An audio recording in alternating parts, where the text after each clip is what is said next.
Հրապարակը գրում է. Երևանի Սուրբ Աննա եկեղեցում Փաշինյանի ներկայությամբ տեղի ունեցած միջադեպից հետո ձերբակալված 18-ամյա երկվորյակ եղբայրներ Դավիթ եւ Միքայել Մինասյանները պարկեշտ եւ ինտելիգենտ ընտանիքից են։ Երիտասարդները 12-րդ դասարանում են սովորում, գերազանց քաղաքական գործունեությամբ չեն զբաղվում, ինչպես փորձում էր ներկայացնել իշխանական քարոզչամեքենան։ Նրանց պապը պետական, քաղաքական, հասարակական գործիչ, սովետական տարիներին Ղափանի Կուս շրջկոմի առաջին քարտուղարներից էր Ռաֆայել Մինասյանը, որի անունով է կոչվում քաղաքի կենտրոնական փողոցներից մեկը եւ նախատեսվում է նրա արձանը տեղադրել քաղաքում։ Տղաների մասնակցությամբ միջադեպի վերաբերյալ քրեական վարույթ է նախաձեռնվել 2 հոդվածով՝ խուլիգանություն եւ պաշտոնատար անձի օրինական ծառայողական կամ քաղաքական գործունեությունը միջամտելը, ինչը նշանակում է, որ Փաշինյանը եկեղեցի պատարագի էր գնացել քաղաքական գործունեությամբ զբաղվելու։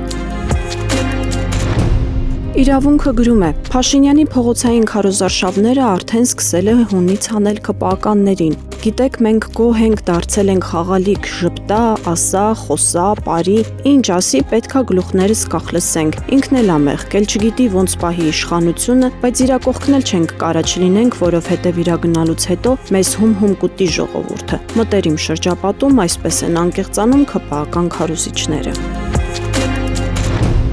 Հրապարակը գրում է. ՔՊ-ն 2 օր առաջ հրապարակեց ներկուսակցական քվեարկության արդյունքները։ Թերթը հիշեցնում է, որ մոտ 1000 ՔՊԱ-ական պատվիրակները քվեարկությամբ պետք է որոշեին ՔՊ նախընտրական ցուցակի առաջին 50 տեղերի դասավորվածությունը։ Ըստ այդմ 933 ձայնով ընտրացուցակը գլխավորում է Նիկոլ Փաշինյանը։ Փաշինյանի դասընկեր, նրա ամուսնության քավոր Տավուշի մարզպետ Հայկ Ղալումյանը 346 քվեով ցուցակի նախավերջին տեղում է, 49-րդն է։ Նրա եղբայրը Փաշինյանի մանկության ընկեր ազգային ժողովի падգամավոր Վահե Ղալումյանն էլ 373 քվեով ցուցակի 44-րդ տեղում է։ ՔՊ նախընտրական ցուցակի 49-րդ տեղը զբաղեցնող մարզպետ Ղալումյանը շարունակ հանդիպումներ է ունենում Տավուշի մարզում բնակվող ՔՊԱ-ականների հետ, խոստումներ տալիս նրանց, թե ովքեր են ընդգրկվելու ՔՊ կուսակցության ընտրացուցակում, որտեղն են զբաղեցնելու։ Իբր իրանց հողիկ տեղի հարցը լուծել է, ուրիշների հարցերն է որոշում։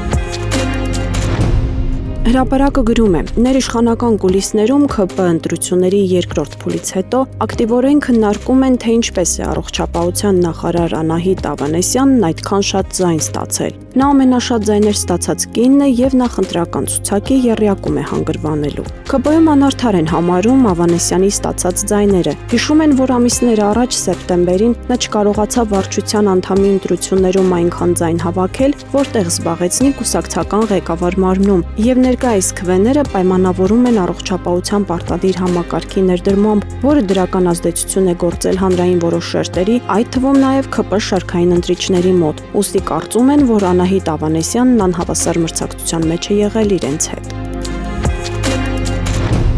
Հրապարակը գրում է. Փետրվարի 26-ին դատարանը դատավոր Հրաչյա Մեխակյանի նախագահությամբ ԱՄՆ-ում ՀՀ դեսպան Նարեկ Մկրտչյանի եղբորը Մկրտիչ Մկրտչյանին մեղավոր է ճանաչել եւ դատապարտել ազատազրկման 1 տարի ժամկետով, պատիժը պայմանականորեն չկիրառելով եւ սահմանելով փորձաշրջան 1 տարի ժամկետով։ Դատավոր Հրաչյա Մեխակյանը ի դեպ ազգային ժողովի նախկին падգամավոր Ռուբեն Հայրապետյանի քրոջորդին է, Արմավիրի նախկին քաղաքապետ Ռուբեն Խողաթյանի փեսան։ Կաշկանդված էր դատավորը հայտնի ՔՊԱ-ականի եղբոր գործով, որին մեղադրանք էր առաջադրվել ապօրինի զենք պահելու համար։ Նմանատիպ մեղադրանքով հիշեցնենք Արցախյան պատերազմների հերոս Աշոտ Մինասյանը 1 տարի ազատազրկման է դատապարտվել եւ արդեն մոտ 4 ամիս է կալանավայրում է, քանի որ նրա տնից 100 մետր հեռավորության վրա զենք են հայտնաբերել։ Իսկ դեսպանի եղբոր գործով դատարանը ոչ միայն պայմանական է կիրառել, այլև պարզվում է դատարանի որոշումից գոհ է նաև գլխավոր դատախազությունը, որը չի բողոքարկել առաջինատյանի որոշումը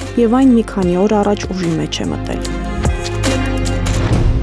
Իրավունքը գրում է. Տիրադավ եպիսկոպոսները, ինչպես վերջիններիս մոտ կանգնած աղբյուրներն են ասում, մեռած եւ ու թաղած չեն, ընկել են 2 քարի արանք։ Նիկոլը իգնոր է անում, կաթողիկոսին էլ երես չունեն, որ մեղան չեն։ Ըստ նույն աղբյուրի Կճոյանը եւս տիրադավներին ասել է, որ ազատ են իրենց որոշումներում, ինքը ասելիք չունի։ Աղբյուրը նաեւ հայտնել է, որ տիրադավները որոշել են սպասել ընտրությունների ավարտին, այն հույսով, որ եթե Փաշինյանը կարողանա վերընտրվել, կվերադառնան վեհափառին հեռացնելու գործին։ Եթե ոչ, մնում է գնալ կաթողիկոսի մոտ։